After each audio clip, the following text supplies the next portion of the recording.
JEE Main 2026 में आया question, आपकी शिफ्ट में आ सकता है। समझते हैं इस फंडे को कैसे करना है। तो बोलता है आपके पास एक सेट है जिसमें शुरू के 50 एलिमेंट्स को रखा है और 50 नेचुरल नंबर्स को रखा है, जिसमें आपको दो नंबर्स अल्फा और बीटा को सिलेक्ट करना है और आपको ये बताना है उन दो नंबरों को अगर मैं प्रोडक्ट करूंगा तो वो 3 से डिविजिबल होंगे, यानी वो मल्टीपल ऑफ 3 होंगे, इसकी क्या प्रोबेबिलिटी है।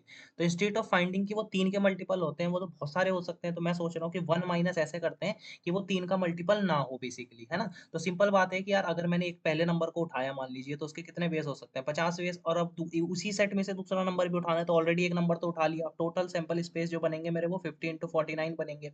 अब मैं निकालना चाह रहा हूँ 1 - 50 × 49, और ऊपर क्या आएगा, वो सारे केसेस जिस तरीके से मैं वो नंबरों को ले सकता हूँ जो 3 के मल्टीपल नहीं होंगे।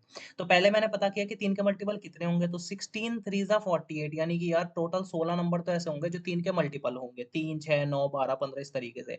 अब रिमेनिंग जो मेरे 34 एलिमेंट्स है वो 3 के मल्टीपल नहीं होंगे, क्यों, क्योंकि 16 + 34 तो ओवरऑल 50 होता है। तो मेरे को पता लगा कि मैं 34 तरीके से नंबर को उठा सकता हूँ जो 3 का मल्टीपल नहीं हो, साथ ही साथ 33 से भी उठा सकता हूँ, क्योंकि जो ऑलरेडी नंबर उठा दिया अब उसको उठाने की कोई जरूरत नहीं है। तो ये भी एक तरीका है सोचने का, है ना। 1 माइनस कर लिया जी टोटल केसेस, तो हो जाएगा 50 × 49, एंड फॉर श्योर जब आप इसे मल्टीप्लाई करोगे तो ये आएगा 2450 माइनस 34 इंटू जो 33 होता है इसका प्रोडक्ट होता है 1122, and for sure if you will subtract both of them you will left with 1328 divided by 2450, है ना।